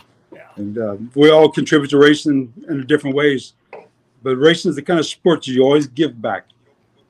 You got to give back. You got to get back. And that's how it is right there. You you know, could hear off of this one. when I was flat tracking, I loved it. I could have kept going on it, but I didn't. I kind of Well, you're still at started 27%. doing a lot of this stuff. That's one reason. But even some of the racing that I did, I loved it. I did it for the fun. I didn't do it to actually, let's put it this way, Oh, you could hear them. in the competition as you were in. If I went out there, hey, man, I went out there, I drove against these guys, and that's all I want to do. That was it. But every week, it was you guys, Racino, everybody else, that I just loved to sit down and watch race, period. Oh, I got to race against all them men that were great men. And I was a young kid. And when I first started racing, I never forget, Cliff Yiskus kind of put me in the wall coming out of turn two. It's Speedway. The car's wrecked. I got to stop you right there. Okay. Cliff, to this very day, I think it was in 71, he borrowed $100 from me. I gave it to him at the last lap. Your dad's borrowed. Yeah. Never paid me back. Ah! Well, you know where it went. It went into his drinks. Yeah. And so, you know, I- we crashed the car, and my Right. dad goes, well, you going to go tell him something? I go, what? That's Cliff Yiskus. He goes, well, you better go say something to him. Oh, man, you go. I go down there, and here's Cliff. He's unrolling his cigarettes out of his sleeve. He's lighting a cigarette up. And I said, Cliff, what'd you do that? And he looked at me and go, what are you talking about? I said, you put me in the wall. He looks at me real serious. He goes, I guess you got in my way. I didn't know what to say. I go back and I tell my dad, I says, well, he said, what'd he say? He said, I got in his way. I learned right then, you don't get in their way. You race them, but you don't get in their way because you will get taken out. That was the old group, the way they were tough. Memories from those days. It's just unbelievable. You know, some of those races, they stick with you for you, like you yourself. You're full of these memories, Mike. Full of them. I can tell you one good memory now. You know, the girls at the racetrack, you know, when you're a young kid. So I got this one girl and we're kissing right around the end of the corner, you know, around the back, Joanne, back you better leave, Joanne. on the back side of the racetrack over there. And all of a sudden, blam, the wall blows apart. Here comes Clyde Palmer over the wall out in the parking lot. Hey, about 10 feet from us. You know, when you grow up and get things like that happen to you, and we weren't supposed to be over there during the races. But the memories, I have so many different kind of memories. I got one I just thought about when you're talking about that. So when I had that brown Malibu, motor was fast. I spent all night at the beer bar drinking it. I didn't see one race. Came out after the race is over. And I said, man, I got to get home. Went out, tried to start it. Wouldn't start. I got shit, battery's dead. Popped the hood open, as drunk as I would. My motor's gone. And I can't remember who it was. They balled it to put it in the car because they blew their motor. But later on, they put my motor back in the Malibu. Well, they did you a favor. You didn't know that. I had no idea. Like I said, I was at that beer bar all night. I got there about 4 o'clock. Went in there, a couple buddies. We started drinking. Next thing I know, the races are over. Well, I tell you, the different fans we've had throughout the years. Yeah, it's been so enjoyable, and to still see a lot. I'm seeing second, third, fourth generation fans. And did I ever think I'd be doing this now? No, I did not. I picture myself being an older guy out in the shop doing a race car and having all the young guys around doing all the work, and I'd get out of my chair and do something and come back, sit down. It's not that way. I'm doing all the work now, and I'm enjoying the heck out of it. Well, you'll never leave it, Mike. You'll never leave it. I don't want to do anything else. It's like you told me when you were thinking about retiring. We talked about that for a long time on the phone, which you did retire. Then I came up a couple of years ago. I was going to tell you, I'm thinking about it. You're not going to retire. No. I tried to retire in 2019 here at Rattlesnake. Gave the speech, everything. Goodbye to everybody. It's been great years. There's some people who know me from California back in the days and everything out there that night. My retirement lasted 3 hours. 3 hours. 3 hours. The promoter out here at the drag strip here in Fallon, about 20 minutes after I gave that big old long speech, I still got a couple tears in my eyes after all these years. And says, I got talked. Says, John, I just retired. Says, no, I need you next year at the track. All right, John, let me think about it. I'll give you a call sometime after the new year. So about 3 hours later, I called him up. Says, all right, I'll come back out. Couldn't retire. I know how you feel about it. Yeah, it's why. Yeah, just the privilege of being able to get into the car I build. And I know I'm building some really nice cars. And to get in it and drive it, what a feeling, because they are fast. But the equipment allows us to be fast. Kyle's on here. Hang on, Mike. Will be one of the best interviews you will ever do. LOL. One hell of a driver, owner, and what a great friend and legend. Kyle Vanderbilt. I'm so lucky to have Kyle I know. to drive my car. The first time at Madeira, when I ended up with Kenny Shepard announcing out there, I noticed this kid because he had the bright colored car out there. Pretty looking car. I said, it looks good, but I wonder if it's fast. It's fast. With the 360 or the big block in it. It was fast. I was watching. He drives with patience. He waits. Oh.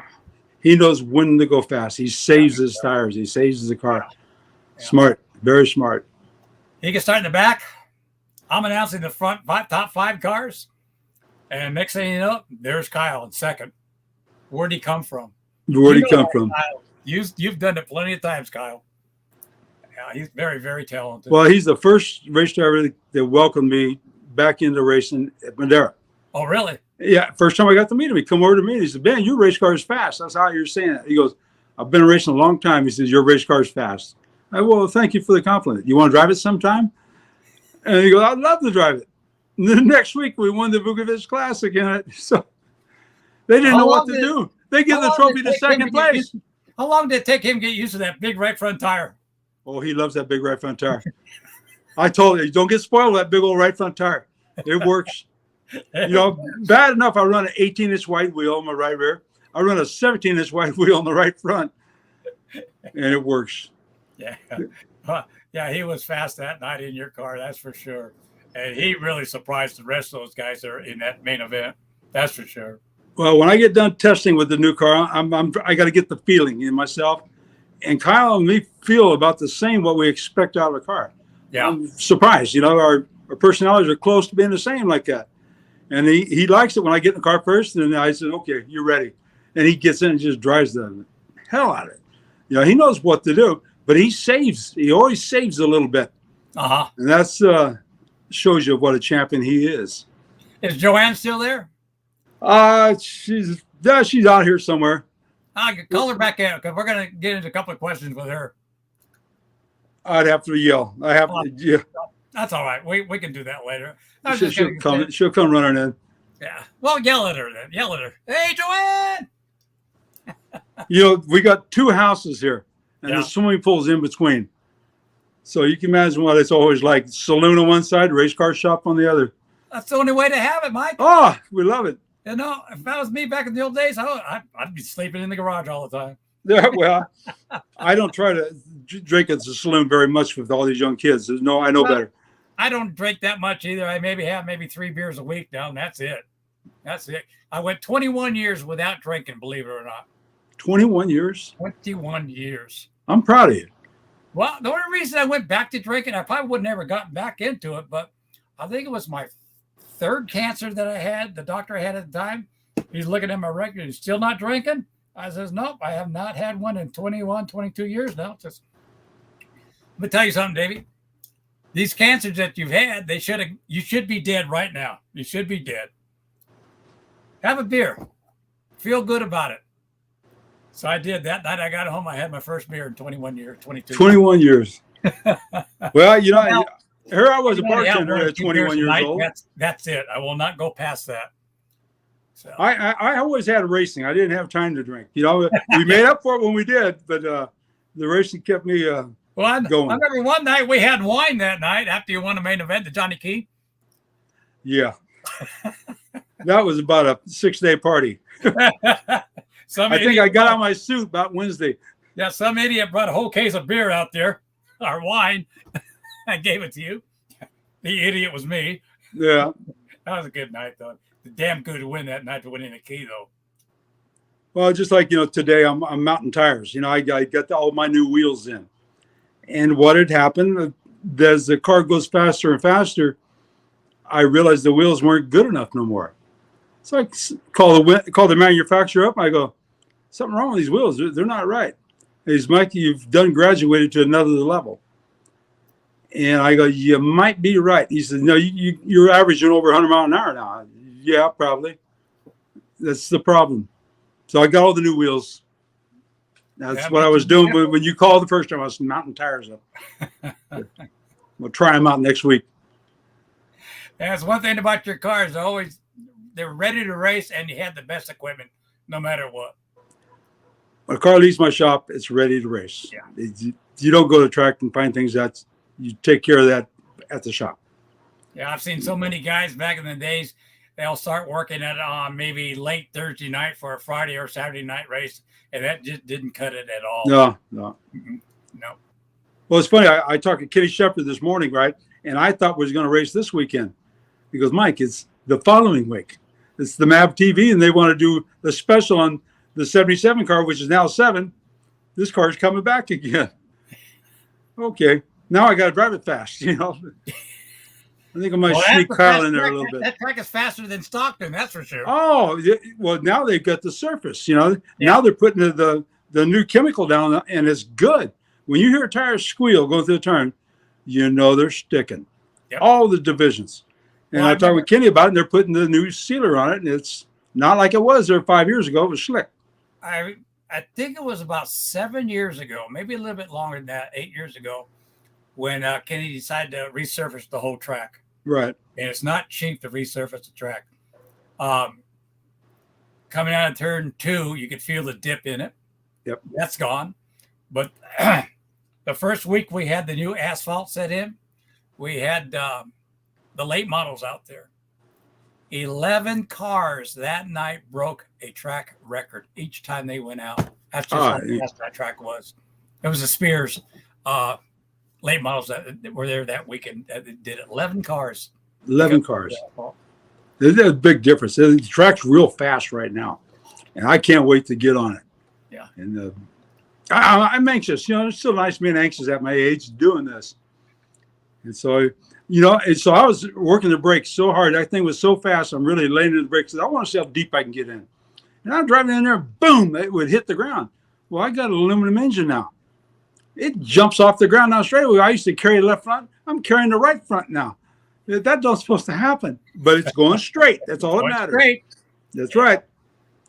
Yeah, so, good.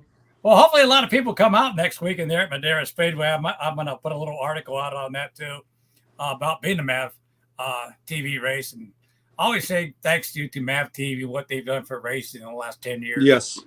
You know, they don't charge. It's all free to watch it. Not like everybody else. They charge and everything else. And, well, when Kenny Shepard put the music to that, me crashing the race car, and the type of music he put to it, Well, yeah, that's really pretty good. Yeah.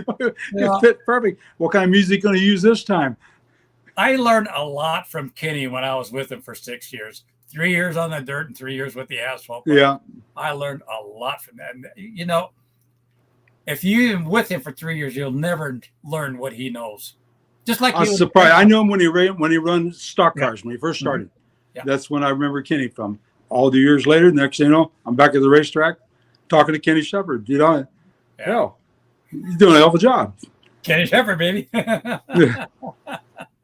Yeah, he taught me a lot. He really did. And so, especially on the, I knew about the back end from the pit gate to how to run the race and everything else. But he taught me a lot on the front end of the racetrack, the grandstand side, and especially with announcing and everything like that. But he also came up to me one time and said, I'm going to tell you something, Davey. I don't keep an announcer more than 1 or 2 years. I was with him for 6 years. 6 years. So, And you didn't get rid of you. You retired. well, I moved out of state. That's why I left. I I'd know. still be there. I'd still be there. I could kick my ass right now because what he did the following year with MAP TV and everything else. Yeah. Oh. Yeah. Where would have you been now? Yeah. Leaving California, getting paid when I was over there to what I get paid here in Nevada, but that's okay. But you enjoying your fishing. You don't. You're doing good. When we get to our last years, enjoy what you can, every bit of it. Kenny not Kenny Shepard, the other Kenny, our announcer Kenny, gave me one of the best compliments ever at Madera when he was up in the tower announcing the modifieds there. Turned the mic off. Said, Davey, I'm going to tell you something. How long have we known each other? Quite a few years, Kenny.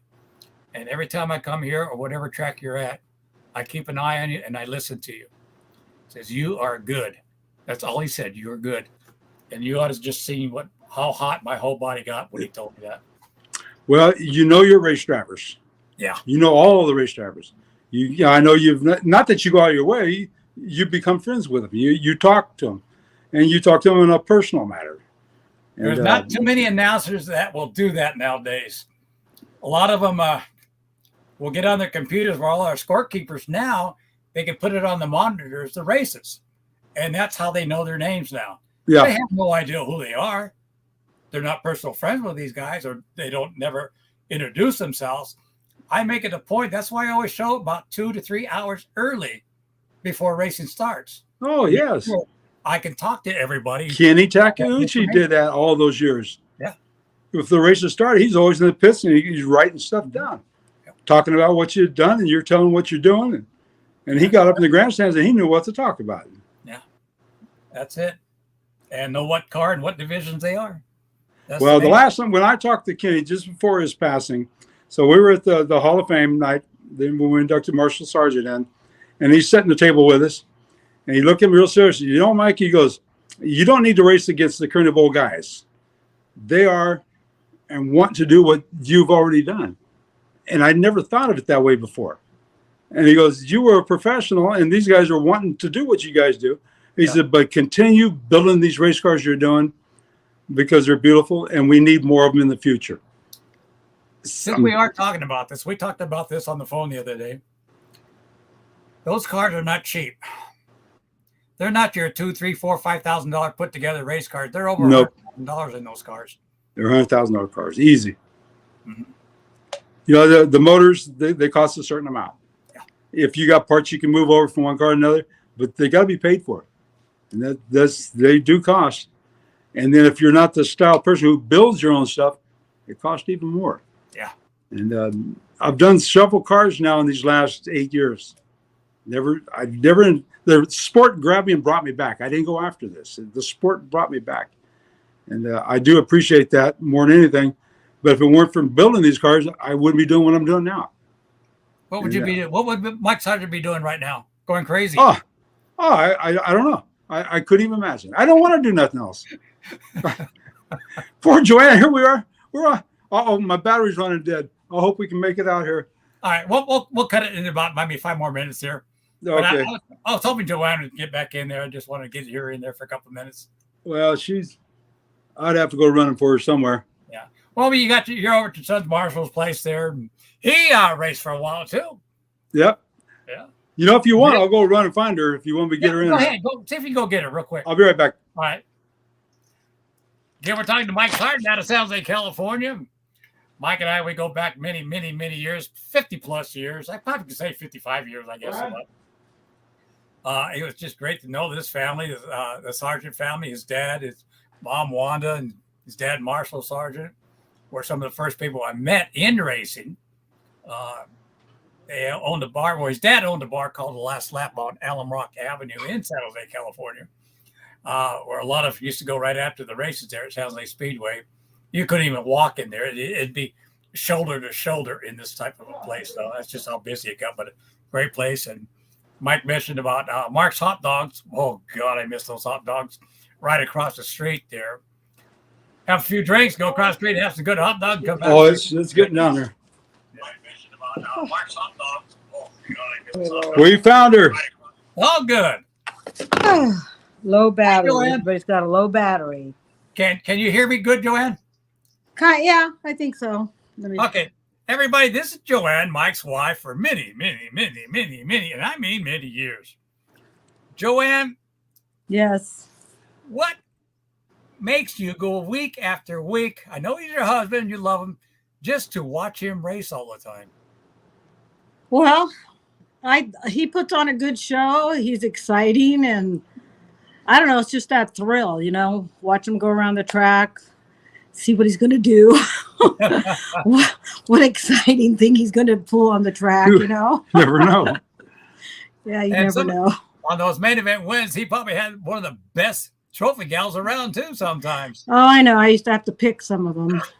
For you. I was in charge of the trophy girls for a while, me and June Barcy. Yeah. Well, Yeah. nowadays, I don't think we could do with the trophy girls we had back in the days with a limo and them coming out in a bikini. Oh. We couldn't do that The today. driver's favorite, Oh, no. She picked some good ones. Yeah. Yeah, and they were some good ones, let me tell you. Oh, I'd faint sometimes in the pit area there or out in the middle of the raceway there. No, oh my God. Yeah. Mike, let me be you for a few minutes. Well, so I knew Joanne since the 5th grade. Yeah. Oh, I didn't know Right. that was that far back. Oh, yeah. Oh, I wow. used to play with her hair and stuff. She sat in front of me. They sat in alphabetical order. San Severino, SAN, Sergeant, SAR. I sat right behind her all those years. She'd come out at the races one night. Her dad brought her out and asked for my autograph. I write my phone number down. It was a joke. I give her a number. That wasn't a joke. Yeah. So we've been together for how many years now? 51. 51 years. Wow. Yeah. Wow. Long time. Yeah. Especially with him sticking around him. Yes. It hasn't been easy. It's been quite an experience. Yes. Now you know what Wanda felt like a couple of times. Yeah, for sure. We won't go into some of them stories, Mike. but Yeah. No. Well, those are good though.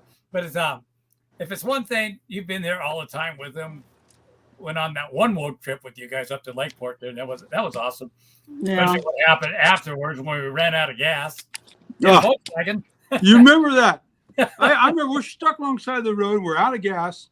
That's during the gas shortage back then.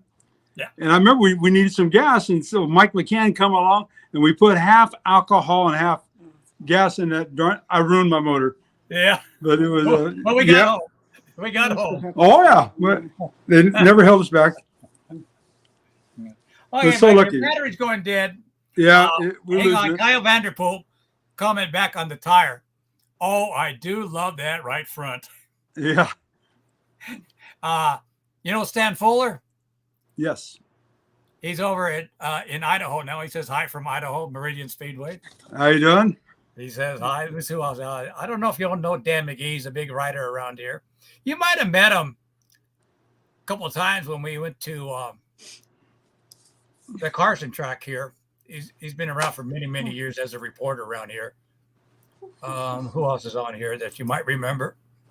Randy, Ron Crisafulli, you know him? Well, you're bringing some names up there a long time ago. Yeah, I saw him last year. Been back in contact with him a lot lately too. Who else? Larry is up here. Big Larry? Oh, Oh, yeah. yeah, he's up here in Reno. Yeah. Yeah. So I think who else? Doc on it. Just talked to him the other day. Herman, his last name. Oh, Okay, God. so a couple weeks ago, we were down at Jim Perry's ranch, for Yeah. a gathering. And so I'm going to build one more car for the museum. And it's going to be a Marshall Sargent car. And so I'm talking to Dick Woodland. I said, which car do you want? He goes, well, I'm going to leave that up to you. Well, there's been so many different Marshall Sargent cars, but there's one that stands out in my mind that he drove. And I love that car. And it was built by somebody in Fresno. And Harold Merle, the promoter, owned it. Who built it? George Schneider. George Schneider. So we're down at Perry's Ranch, and so I'm talking to Dick Woodland and Dwayne Wilbert, and he brought me up there and introduced me. And this guy steps forward, he goes, that was my car. I built that car. And George Schneider welded for me. He did the welding. And it's been so many years, and George Schneider was there, and I didn't recognize him. And I felt so bad because here I'm talking about George Schneider this, George Schneider that, and it was George there the whole time, and he never said a word. He was quiet. I said, I'm going to be looking all you guys up as soon as I start this car because it's going to be original everything. There you go. And I want to get his hands on it somewhere. But I'm going to build that particular car. It was a beautiful car.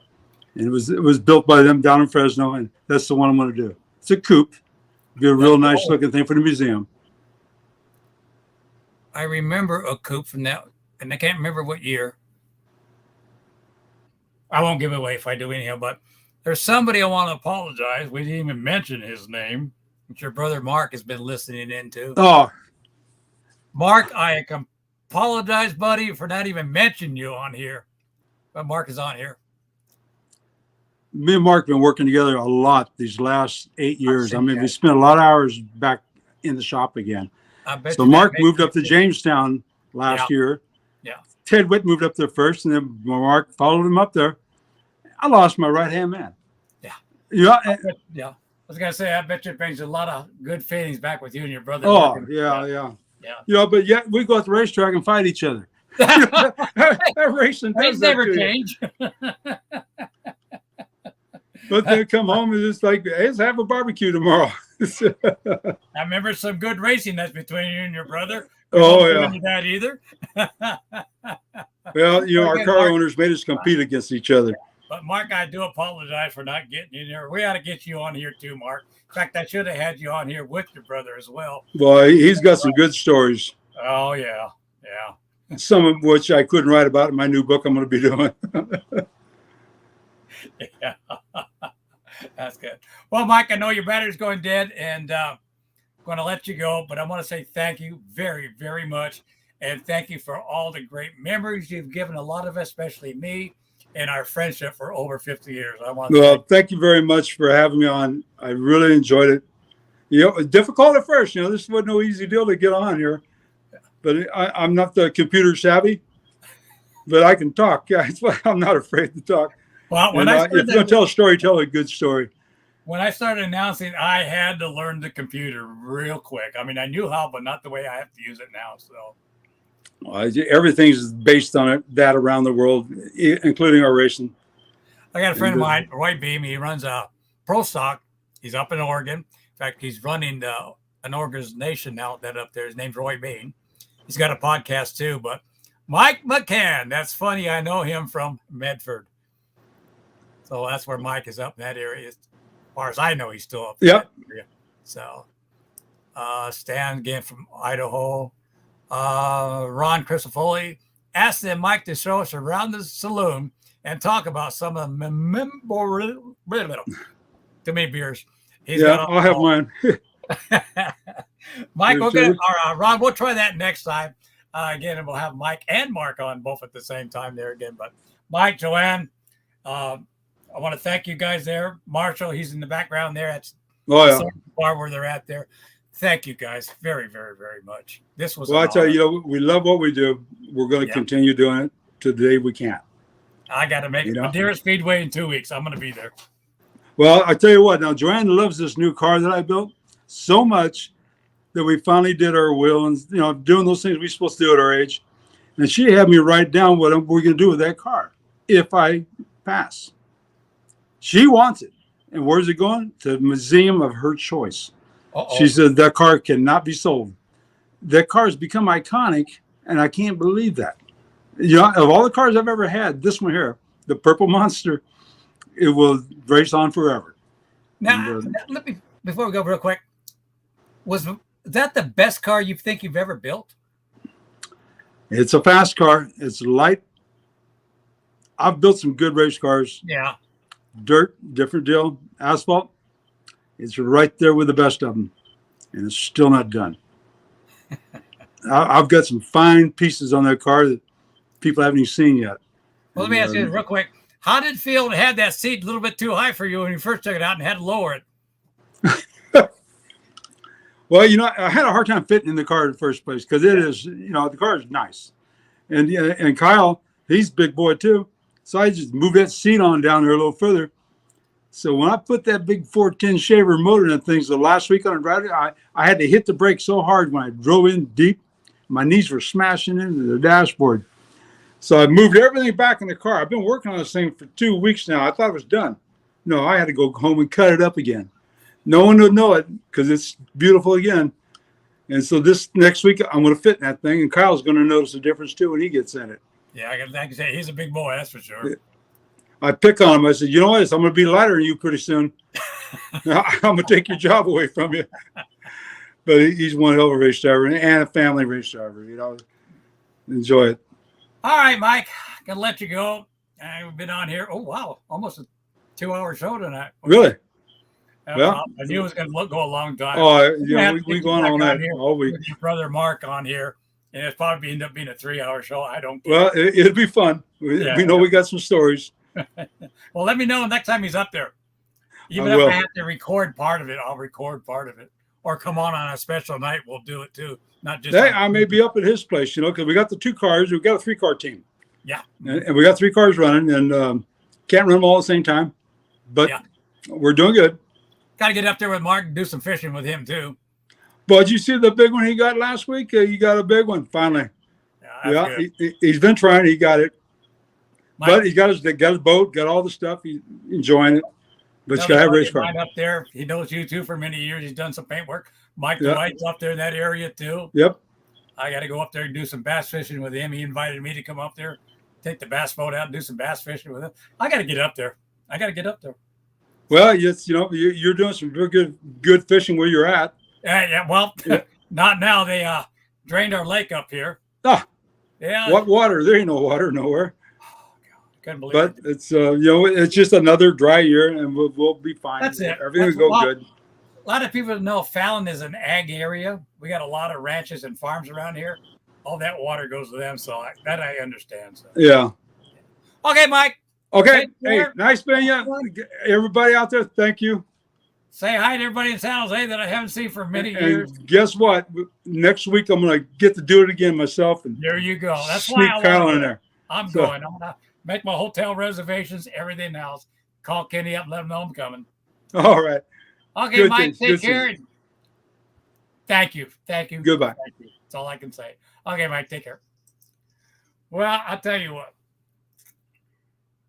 This has got to probably be one of the better shows that I've done. I don't know if being done, but just with Mike Sargent being on here. Like I said, Mike and I and Joanne, and whoever else was involved in Mark, his dad, his mom, everybody. We go back 50-something plus years. And it's been some great, memorable years that we both have together with. I've known a lot of the other drivers that long, but I don't think I'm as close to any of the other drivers I am to Mike and Joanne. But it was just happy to have him on again. Well, have him back on with Mike Sargent or Mark Sargent, his brother, his younger brother, maybe next month or towards the end of the racing season. We'll have him back on here. And I know he'll probably have a bigger fish because I know he's got to take his new car out a couple more times and he'll be ready to go. Okay, everybody. I want to thank everybody for tuning in this week. Like I said, it's a little over 2 hours tonight, which that's good. I want to thank everybody who was tuning in. Some of the great messages I've got here. I got a Facebook user. It's on here. I can't tell who it is, but I can. Let me find out here. If I could pull some more up here on the other page. which is not allowing me to do. So I'm going to have to go to back it up later on and find out who that is. But it says, howdy, Dave. I don't know who that is. So if you can, come back. If you're on here still, put your name on the comment. That way I know who it is. But again, I want to thank everybody for tuning in. Don't forget this weekend, if you're on the Nevada area out here by Fallon or whatever, we're running this weekend at Winnemucca Regional Raceway for 2 days. It's Friday and Saturday. And I hope my good buddy Jim Pettit comes out and does some racing this weekend. There's another legend. We talked about it. His dad and Jim are also in the Hall of Fame. You're the man. It's Cody. Hey, Cody, what's going on? Thank you, buddy. Ron, yes, it was very, very fun. Thank you, Ron. Dan, yes, thank you, Dan. Great show. I probably won't, just like when I get done announcing from a racetrack, when I get home, most of the time they're about an hour to 2 hours away now. By the time I get home, it takes me about 2 hours to unwind before I can actually go to bed. And this is one of those shows I'm going to have to take a little while to unwind with Mike Sargent being on here. But again, I want to thank you. Oh, I know what I forgot. Hopefully starting next weekend, I'm going to start looking for sponsors for the radio show. We'll have regular 30-second to a minute sponsors on here. So if you're interested, you own a business, get a hold of me, message me, give me a call if you got my phone number. Text me. I don't care. If you'd like to become a sponsor on here, we could make it happen. It's not going to cost an arm and a leg to be able to do it. It's something like $20 to $30 a week or whatever, something like that to become a sponsor on here. But again, just get a hold of me that way. Scott, how you doing? Scott Irwin on there. Nice hearing you, Mike. He's gone, Mike, but Scott, I'll make sure he gets the message.